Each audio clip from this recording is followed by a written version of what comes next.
আলাইকুম viewers, cooking শোভা শাহানার পক্ষ থেকে আপনাদের স্বাগত। ঈদকে সামনে রেখে আমি আজ আপনাদের বিয়েবাড়ি স্টাইলের রেডি মিক্স দিয়ে চিকেন রোস্ট তৈরি করে দেখাবো। যদিও আমি এখানে রেডি মিক্স ব্যবহার করেছি, তাছাড়াও আমি স্পেশাল কিছু মশলা এতে অ্যাড করব, যার ফলে এর স্বাদ বিয়েবাড়ির রোস্টের মতো হয়ে যাবে। তো চলুন ফিরে যাই কিভাবে তৈরি করব এই লোভনীয় খাবারটি। চিকেন রোস্ট তৈরি করার জন্য আমি এখানে বড় সাইজের দুটি সোনালি অথবা পাকিস্তানি, যেটাই বলেন আপনারা, সেই মুরগি নিয়ে নিয়েছি এবং এক একটি চিকেন আমি 4 পিস করে কেটে নিয়েছি এবং লেগ পিসগুলো আমি পিছনের হাড়সহ কেটে নিয়েছি। এবার আমি চিকেনের পিসগুলোকে কাঁটা চামচের সাহায্যে এভাবে চেপে চেপে ফুটো করে নেব, যার ফলে এতে যেন তেল মশলা ভালো করে এটার ভিতরে ঢুকে যায়। এভাবে আমি চেপে চেপে ফুটো করে নেব। আপনারা দেখতে পাচ্ছেন আমি কিভাবে ফুটো করে নিয়েছি। এভাবে আপনারা সবগুলো পিস এভাবে ফুটো করে নেবেন। আমার সবগুলো পিস ফুটো করা হয়ে গিয়েছে। এবার আমি এতে পরিমাণ মতো লবণ দিয়ে ভালো করে মিশিয়ে নেব। ভালো করে ঘষে ঘষে প্রত্যেকটা পিসে লবণ মাখিয়ে এভাবে মিশিয়ে আমি কিছুক্ষণের জন্য রেখে দেব। এবং এই ফাঁকে আমি রোস্ট তৈরি করার জন্য একটি মশলার পেস্ট তৈরি করে নেব। মশলার পেস্ট তৈরি করার জন্য আমি এখানে একটি বাটি নিয়ে নিয়েছি আর নিয়ে নিয়েছি পোস্তদানা, 2 টেবিল চামচ পোস্তদানা আমি বেটে নিয়েছি আর নিয়েছি 7-8টি কাজু বাদাম আর পোস্তদানা আমি আগে ভিজিয়ে রেখেছিলাম আধা ঘন্টার মতো। তারপর আমি এই দুটোকে বেটে নিয়েছি। আগে থেকে ভিজিয়ে রাখলে কাজু বাদামগুলো নরম হয়, তখন বাটতে সুবিধা হয়। এবার আমি হাফ কাপ নিয়ে নিয়েছি টক দই আর নিয়ে নিয়েছি 1 টেবিল চামচের মতো টমেটো সস।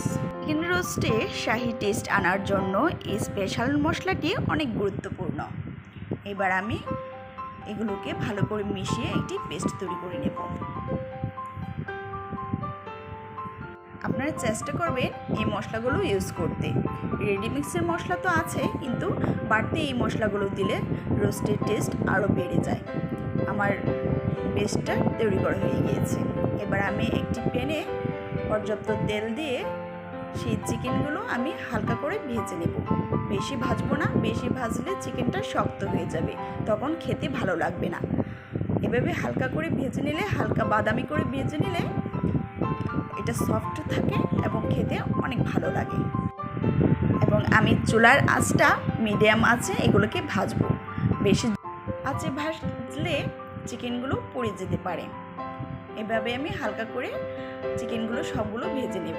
আপনারা দেখতে পাচ্ছেন আমি কিভাবে ভেজে নিয়েছি। এবার আমি সেই প্যানে, সেই তেলে আমি বেরেস্তা তৈরি করার জন্য আধা কাপ পরিমাণ পেঁয়াজ দিয়ে দিয়েছি। পেঁয়াজগুলো আমি এভাবে লাল করে ভেজে নেব। এবার একটি ছড়ানো কড়াইয়ে পরিমাণ মতো তেল দিয়ে দিয়েছি আর দিয়ে দিয়েছি 1 কাপের মতো পেঁয়াজ কুচি। পেঁয়াজ কুচিটা আমি এভাবে নাড়িয়ে চাড়িয়ে কিছুক্ষণ ভেজে নেব। এবার আমি এতে দিয়ে দিব 3 টুকরো দারুচিনি আর দিয়ে দিব 5টি এলাচ আর দিয়ে দিয়েছি বড় সাইজের 2টি তেজপাতা মাঝখান দিয়ে ছিঁড়ে দিয়েছি। এগুলোকে হালকা ভেজে আমি এতে এখন দিয়ে দিব হাফ কাপ পরিমাণ পেঁয়াজ বাটা।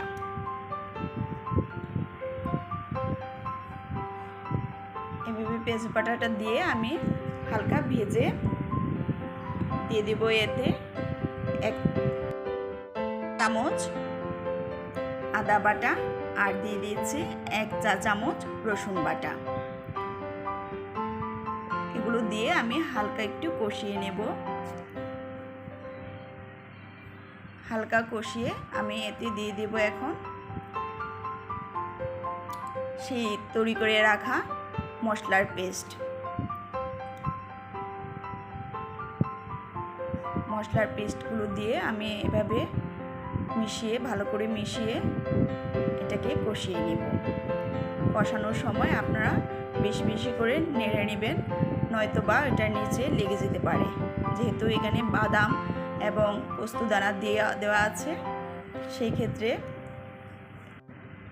কড়াইয়ের তলায় লেগে যেতে পারে। এবার আমি দিয়ে দিচ্ছি রেডি মিক্স।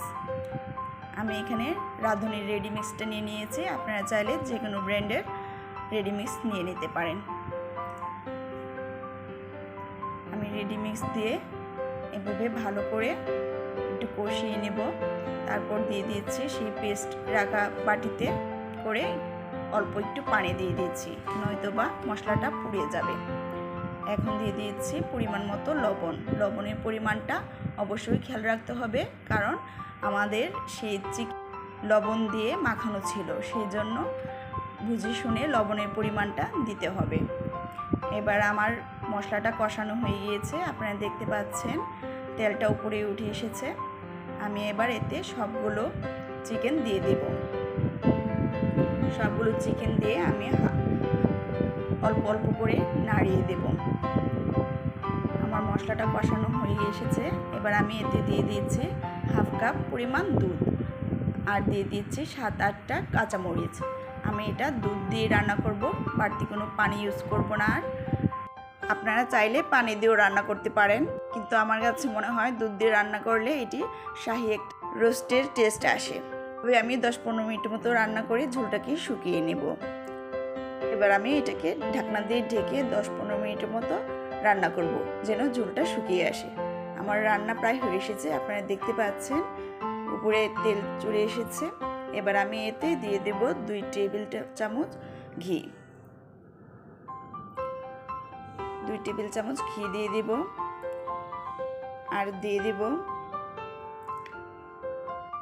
2 চা চামচ কেওড়া জল।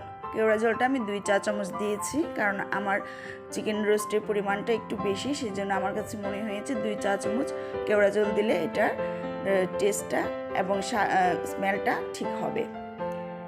এখন আমি এগুলোকে আলতোভাবে নিচের দিকে একটু নাড়িয়ে চাড়িয়ে ঘি এবং কেওড়া জলটা মিশিয়ে নেব। মিশিয়ে নেওয়ার পর আমি এটাকে ঢেকে কিছুক্ষণ মিডিয়াম আছে, একদম লো আছে কিছুক্ষণ রান্না করব, যেন এগুলার স্মেলটা অ্যাডজাস্ট হয়ে যায়। আমার রান্না করা হয়ে গিয়েছে, আপনারা দেখতে পাচ্ছেন উপরে তেলটা উঠে এসেছে। এবার আমি এটাকে পরিবেশন করে দেখাচ্ছি। ভিউয়ার্স, আমার রেসিপিটি যদি আপনাদের ভালো লেগে থাকে তাহলে অবশ্যই লাইক, কমেন্ট এবং শেয়ার করতে ভুলবেন না। আর আমার চ্যানেলে এখনও যারা নতুন আছেন তারা অবশ্যই সাবস্ক্রাইব করে পাশে থাকা বেল আইকনটিতে ক্লিক করে দেবেন, তাহলে আমার চ্যানেলের নতুন নতুন নোটিফিকেশনগুলো আপনারা পেয়ে যাবেন। আমি চেষ্টা করেছি আপনাদেরকে একটু ভালোভাবে রোস্টের রেসিপি উপহার দেওয়ার জন্য। আমি আশা করি আপনাদের ভালো লাগবে। এবার আমি ভেজে রাখা বেরেস্তাগুলো এটার উপরে ছড়িয়ে দিচ্ছি। এভাবে চিকেন রোস্ট তৈরি করলে আই হোপ আপনারা খুবই মজা পাবেন। আর কথা না বাড়িয়ে এবার বিদায় নেওয়ার পালা। আল্লাহ হাফিজ।